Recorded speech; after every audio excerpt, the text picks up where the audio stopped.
अयोध्या के राजा हरिश्चंद्र बहुत ही सत्यवादी और धर्मपरायण राजा थे। वे भगवान राम के पूर्वज थे। वे अपने सत्य धर्म का अ, पालन करने और वचनों को निभाने के लिए राजपाट छोड़कर पत्नी और बच्चों के साथ जंगल में चले गए और वहाँ भी उन्होंने विषम परिस्थितियों में भी धर्म का पालन किया। ऋषि विश्वामित्र द्वारा राजा हरिश्चंद्र के धर्म की परीक्षा लेने के लिए उनसे दान में उनका संपूर्ण राज मांग लिया गया। राजा हरिश्चंद्र भी अपने वचनों के पालन के लिए विश्वामित्र को संपूर्ण राज सौंपकर जंगल में चले गए। दान में राज मांगने के बाद भी विश्वामित्र ने उनका पीछा नहीं छोड़ा और उनसे दक्षिणा भी मांगने लगे।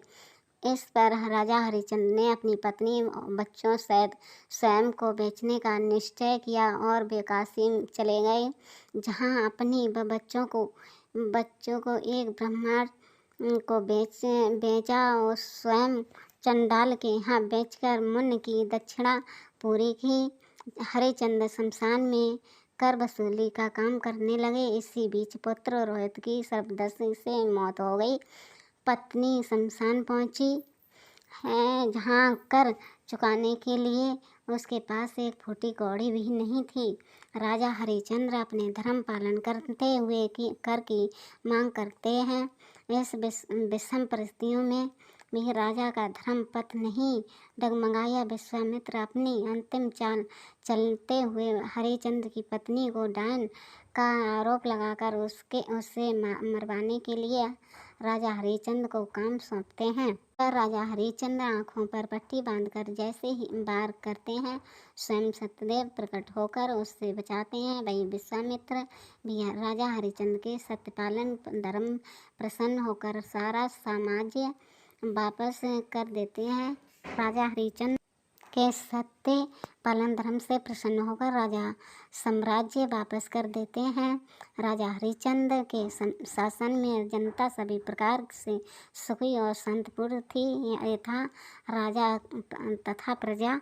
सतयुग के अंतिम काल में सूर्यवंशी वंश के सत्यवती राजा हरिश्चंद्र अयोध्या में राज करते थे। गुणी महापुरुष थे और सदैव कुछ और तप करने में ही उनका समय व्यतीत होता था। वे बड़े ही विद्वान, सत्यवादी, पराक्रमी, दाता, धर्मवान और दयावान थे। उनके राज्य में सत्य का ही शासन था, सत्य ही न्याय था और सत्य के सिवा कहीं भी विद्या व्यवहार न था। और राजा प्रजा के में खूब प्रेम था। मनुष्य में पूर्ण समानता थी।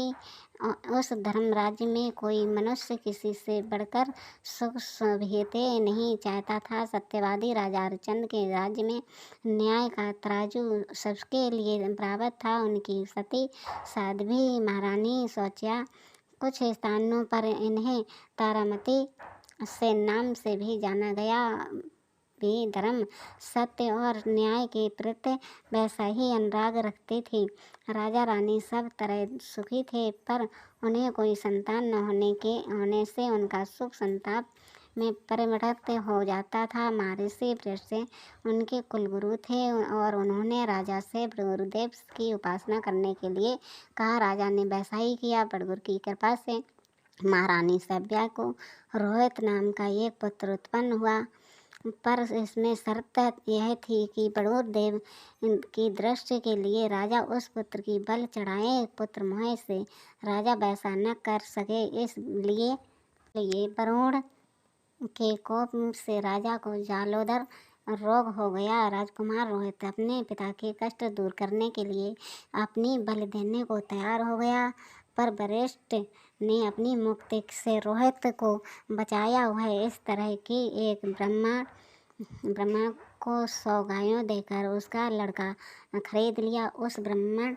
के पुत्र नाम था सनु। से फिर यह निश्चय हुआ कि रोहित के बदले इसी लड़के की बलि चढ़ाई जाए, किंतु विश्वामित्र को उस लड़के पर दया आई। उसका प्राण बचाने के लिए उन्होंने उससे वरुण देव की आराधना करने के लिए कहा।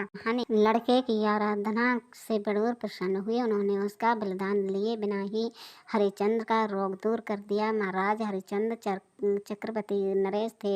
जब उन्हें राज्य सूय यज्ञ करने की सूझी। यज्ञ निर्विघ्न समाप्त होने पर एक दिन विश्वामित्र आए। गुरु वशिष्ठ ने विश्वामित्र से राजा सत्यता, उदारता और दान शीतलता की बड़ी प्रशंसा की, लेकिन विश्वामित्र ने यह सब बातें पहले नहीं मानी। वशिष्ठ के आग्रह करने पर विश्वामित्र ने राजा की परीक्षा लेने का निश्चय किया। एक दिन राजा हरिश्चंद्र अपने जंगल में शिकार खेलते हुए मार्ग भूल गए। उसके समय विश्वामित्र एक ब्राह्मण के रूम में पहुंचे और राजा से कुछ याचना करने लगे। राजा ने उन्हें अपनी राजधानी में बुलाया।